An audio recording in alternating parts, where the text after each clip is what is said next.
The book of Mark, chapter 4, verse 1, Mark 4 and 1, Mark the fourth chapter and the first verse. The story of the scattered seed.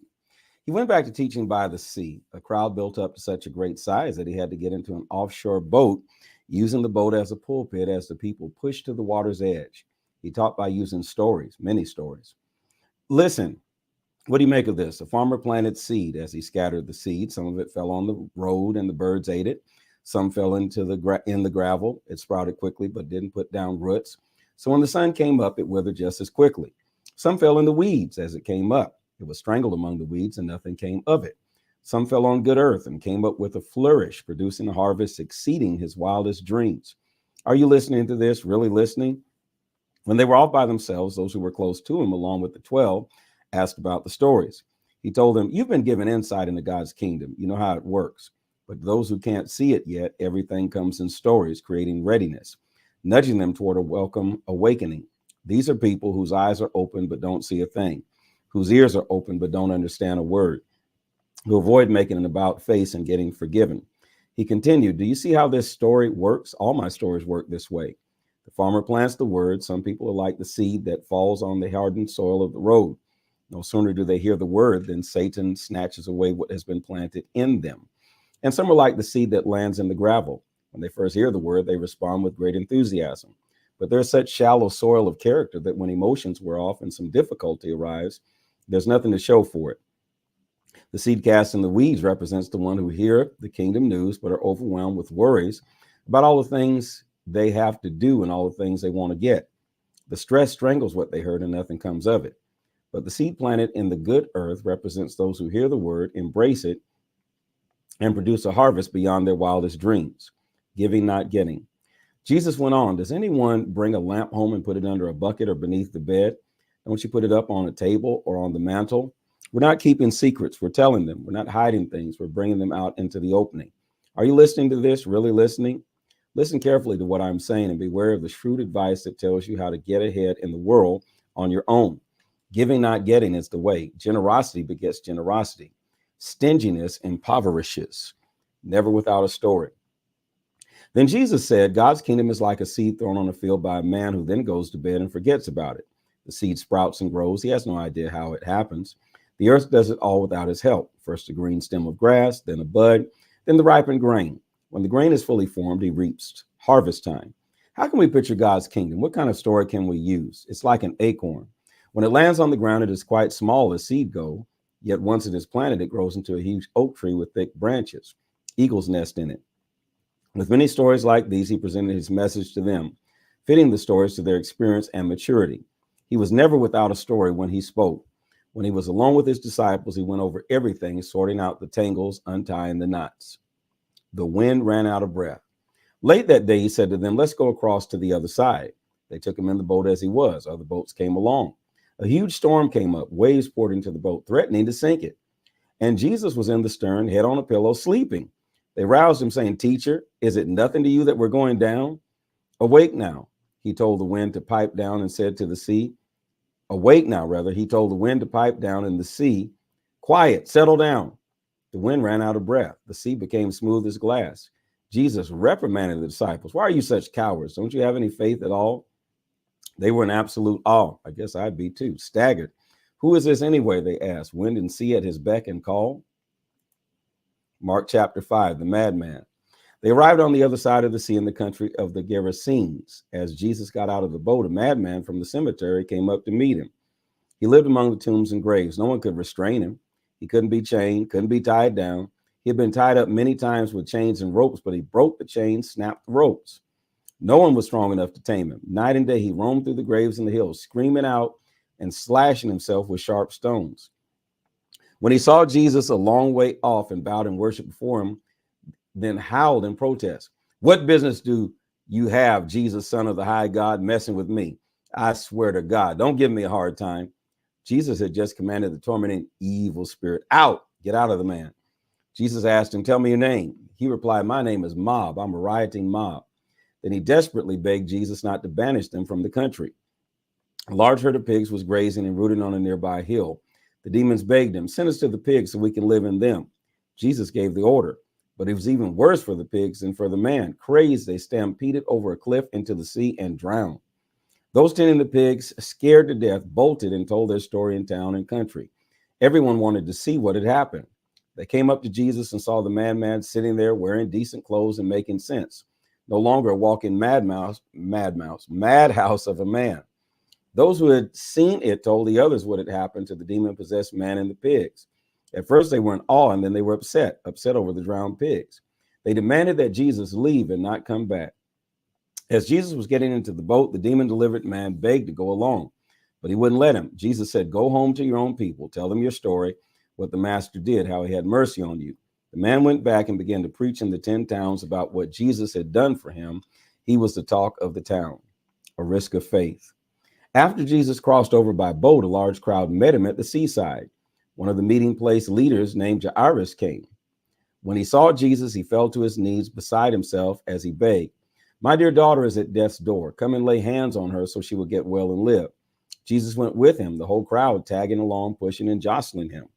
A woman who had suffered a condition of hemorrhaging for 12 years, a long succession of physicians had treated her badly, taking all her money and leaving her worse off than before, had heard about Jesus. She slipped in from behind and touched his robe. She was thinking to herself, "If I can put a finger on his robe, I can get well." The moment she did it, the flow of blood dried up. She could feel the change and knew her plague was over and done with. At the same moment, Jesus felt energy discharging from him. He turned around to the crowd and asked, "Who touched my robe?" His disciples said, "What are you talking about? With this crowd pushing and jostling you, you're asking who touched me? Dozens have touched you." But he went on asking, looking around to see who had done it. The woman, knowing what had happened, knowing she was the one, stepped up in fear and trembling, knelt before him, and gave him the whole story. Jesus said to her, "Daughter, you took a risk of faith, and now you're healed and whole. Live well, live blessed, be healed of your plague." Mark chapter 6, just a carpenter.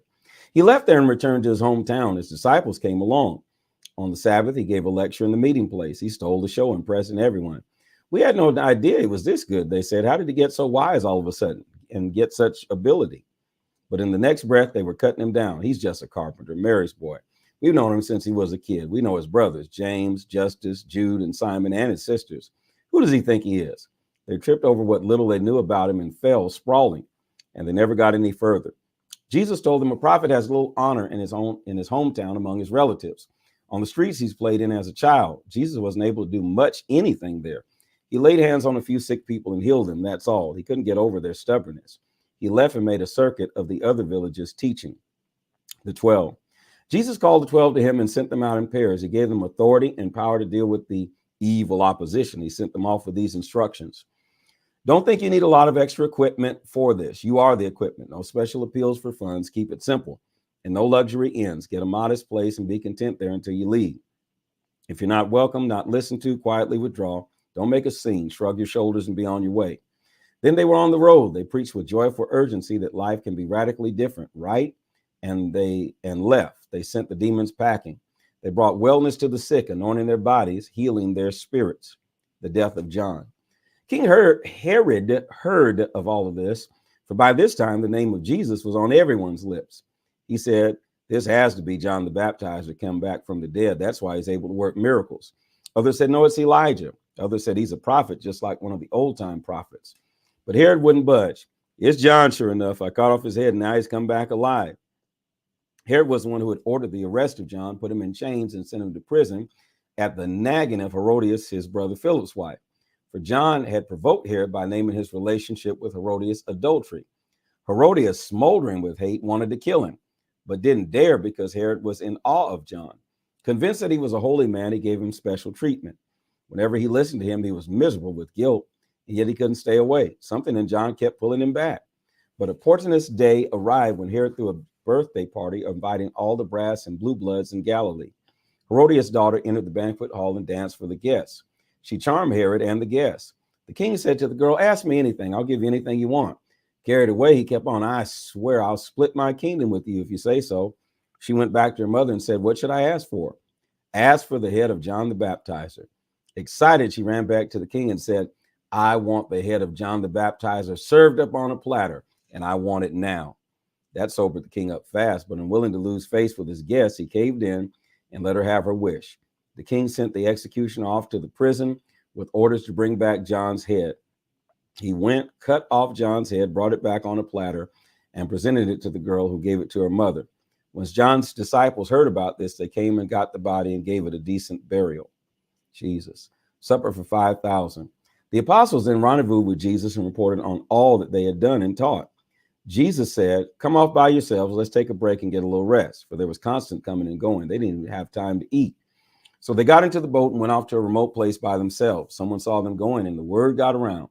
From the surrounding towns, people went out on foot, running, and got there ahead of them. When Jesus arrived, he saw this huge crowd. At the sight of them, his heart broke.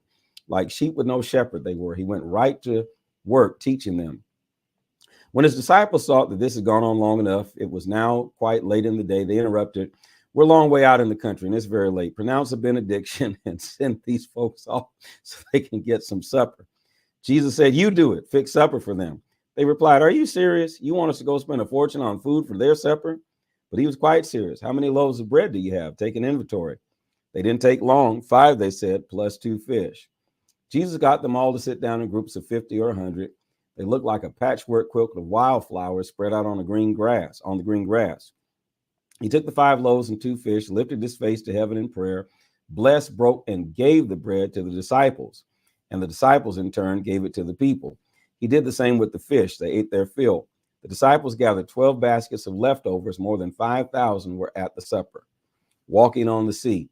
As soon as the meal was finished, Jesus insisted that disciples get in the boat and go on ahead across to Bethsaida while he dismissed the congregation. After sending them off, he climbed a mountain to pray. Late at night, the boat was far out at sea. Jesus was still by himself on land. He could see his men struggling with the oars, the wind having come up against them. At about 4 o'clock in the morning, Jesus came toward them walking on the sea. He intended to go right by them. But when they saw him walking on the sea, they thought it was a ghost and screamed, scared to death. Jesus was quick to comfort them. "Courage, it's me. Don't be afraid."